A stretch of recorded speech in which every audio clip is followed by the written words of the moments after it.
Welcome to my channel, All for Health with Jane.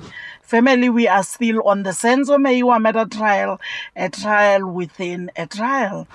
You know, family, whenever the defense are doing their cross-examination to the witnesses, especially if they keep on repeating the same questions, for me, I see it as a disadvantage because sometimes it end up causing a lot of confusion. Why am I saying this? Yesterday, when Advocate Baloyi was doing the summing up of the evidence in chief by Brigadier Gininda, he indicated that from Phokeng, they took accused number 2 to Pretoria, to Primrose. Yes, that's what he said. And Advocate Mngomezulu corrected him by saying, no, I did correct that during my presentation. I said it was not Primrose. I made a mistake. It was Pretoria North. So, family, when Advocate Mngomezulu was correcting Advocate Baloyi by saying it was Pretoria North, not Primrose, only to find it was the other way, because I even went to the previous videos to check. When from Phokeng, they went straight to what do we call it?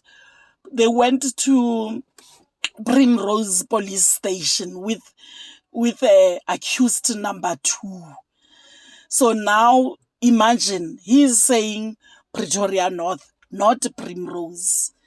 So when they're going to check it, because obviously they are going to sit down and check, especially with the AVL, that what does the AVL say, the report by the AVL in terms of them driving from Phokeng to where they took accused number 2 on that particular day.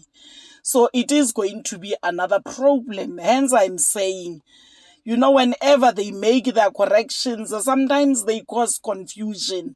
It's like they haven't prepared themselves thoroughly for this. So this is obviously going to cause a problem, especially for accused number 2. So family, let's listen to this clip where they're correcting each other. Now, it was put to you regarding the events of the 21st of June 2020, it was put to you that you met accused number 2 at Primrose police station, that you apologized to him. Sorry, point of correction. My Lord, I've made a correction when the witness was still testifying. After I took proper instruction, I corrected myself to mean Pretoria North. So your client apologized at Pretoria North Police Station? That's correct. Not at Primrose. Well, my Lord, I don't remember that correction, but I remember it. Be that as it may, it was put to you that you approach the accused now, according to what Mr. Mngomezulu says, at Pretoria North Police Station on the 21st of June 2020, that you apologize to him for having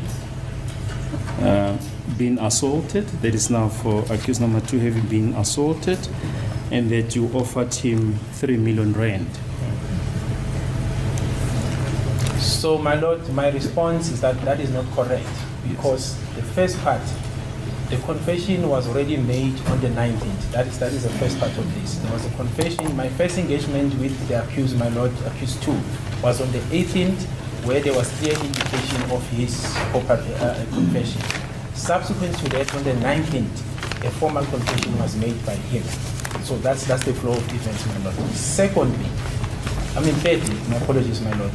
on the 19th in the evening, subsequent to the docket of possession of ammunition being opened, he was charged in Bukeng, transferred to Primrose, not Pretoria North. The OBs, we've read those OB, my lord, they're available, we've shown them to the defense. From Bukeng, my lord, he was never taken to Pretoria North. There are entries that shows that he was detained in Primrose Police Station on the 20th in the morning hours by Sergeant Mokane. The following day, which is now the 21st, he was still in Primrose, and Sergeant Mokane formally charged him on the OB. There's also an entry that has been disclosed to the defense. I was not there.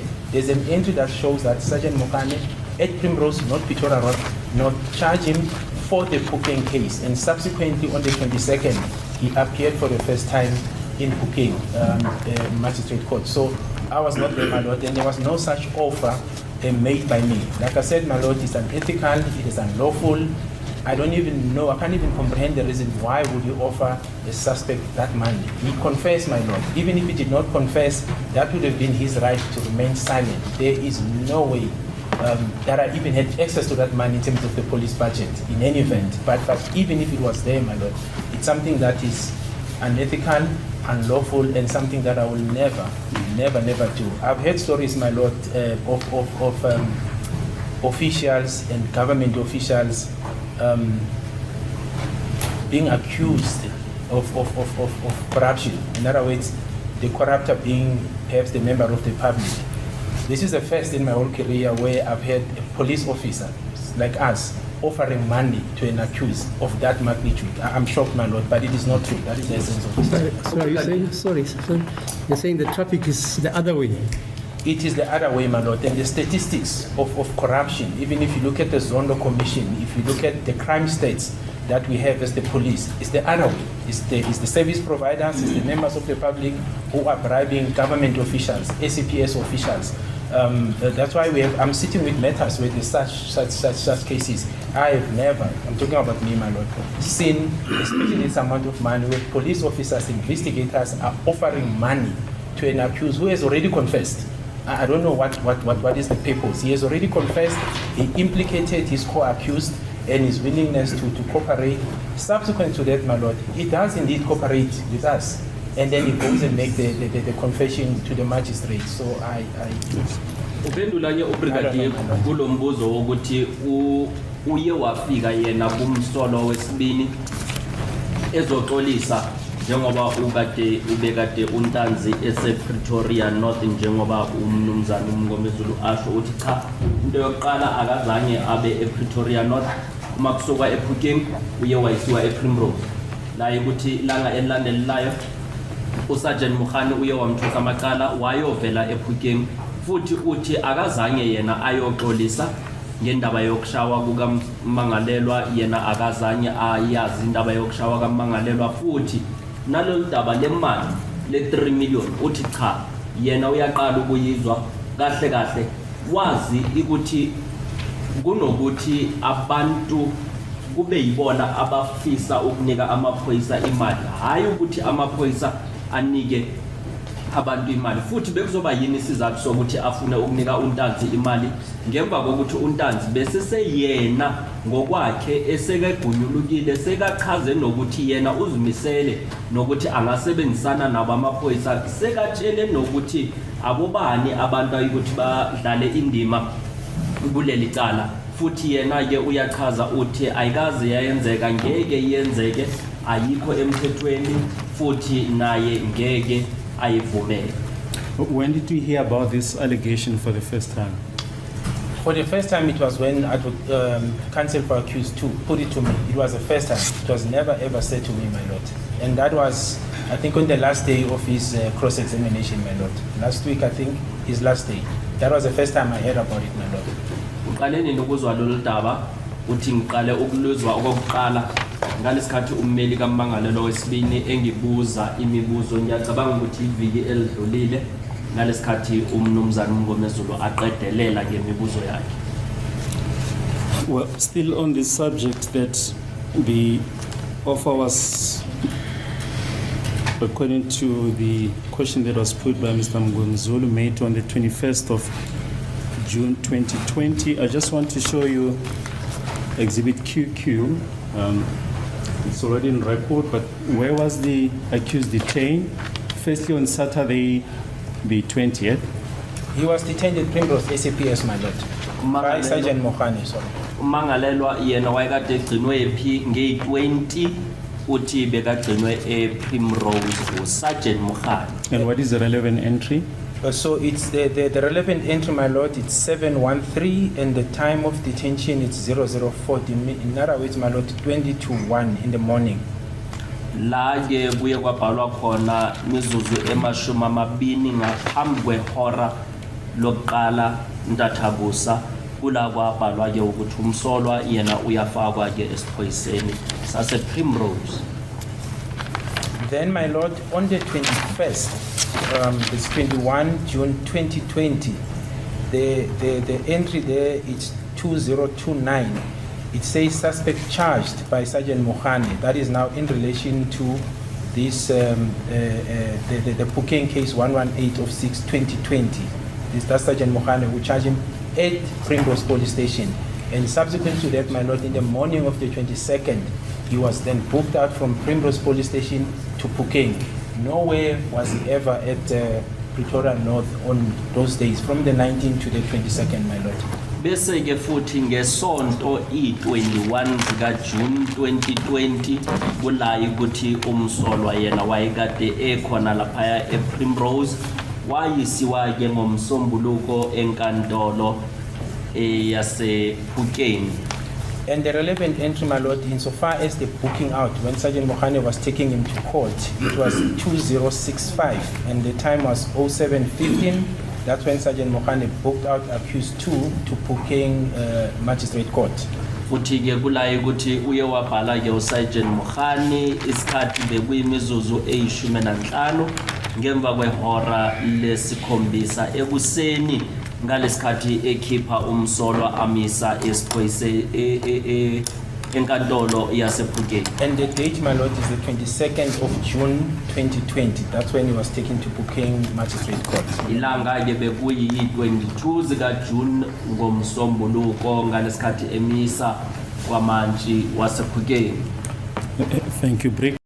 Family, in terms of the issue of the 3 million rands, 3 million bribe, you know, the court, what I have realized is that the court, whether you telling the truth or you lying, as long as you are able to convince them with whatever you are saying, that is very, very important to them. I believe that these 5 accused, whatever they are saying, the intention is for the court to release them.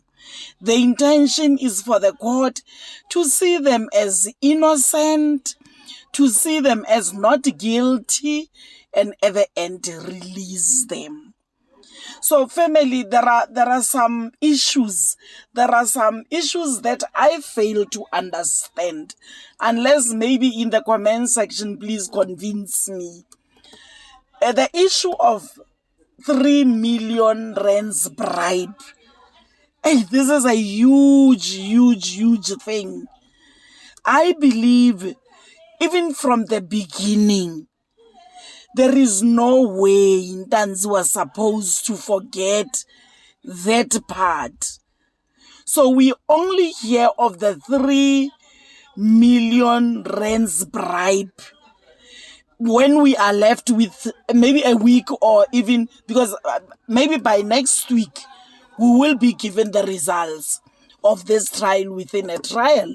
We are almost done with it. And that's only when Ntanzi mentions that he nearly forgot, in fact, if that is the truth, he nearly forgot to mention it.